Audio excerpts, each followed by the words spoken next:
which actually did manage to get financed. They have 2 floors of Target, went in there with 2 floors of retail. There's apartments above it and some offices for the Art Institute. Of course, anytime the Art Institute's involved, there's plenty of money available, so maybe that explains how they got there. But I wanted you to see this, because you can see that Target no longer has to be the store with the huge parking lot around it. The guy that runs the real estate at Target, the vice president, is named Rich Varda. You guys should talk to him about opening a store in the middle of La Crosse. They're starting to do that more and more, where they will build stores that, hey, they're department stores.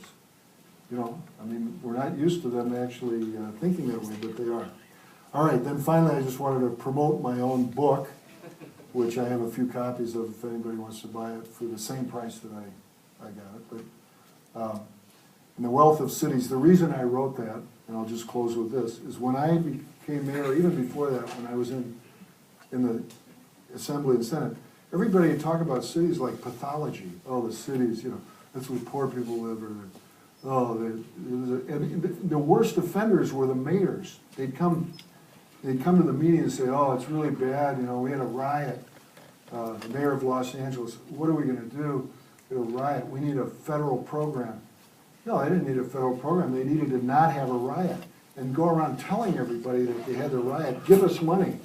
We just had a riot, give us money. If you wanna give money, we're burning up. Put your money here where it can burn. I mean, it was such a dumb argument. And I looked at Milwaukee, it's a beautiful city, I loved it. I still love it, I mean, it's a great place. And here everybody's talking about it, it's so negative. And so I wanted to change the conversation.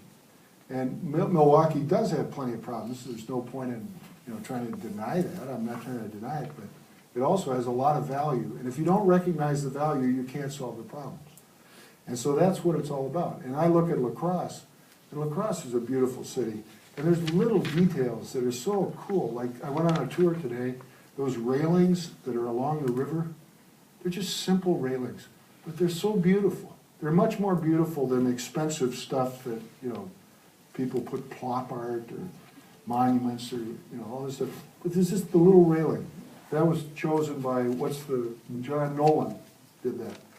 And John Nolan picked out that detail and put it on the river. But it's so beautiful, it makes La Crosse really special. Or that bridge that goes over to La Crescent, that steel truss bridge, and you can walk on it. How dumb it is that you can't walk on a bridge.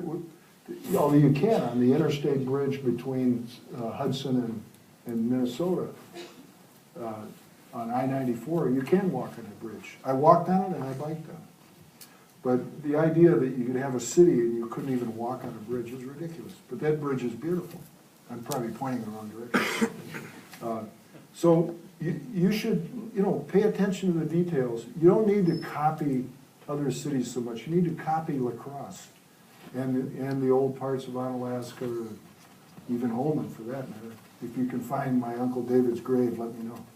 But anyway, cities are really important. They're about people, they're about design, and all of you need to be involved in the design. Learn more about it, express yourself, and make La Crosse even more beautiful than it already is. Thank you.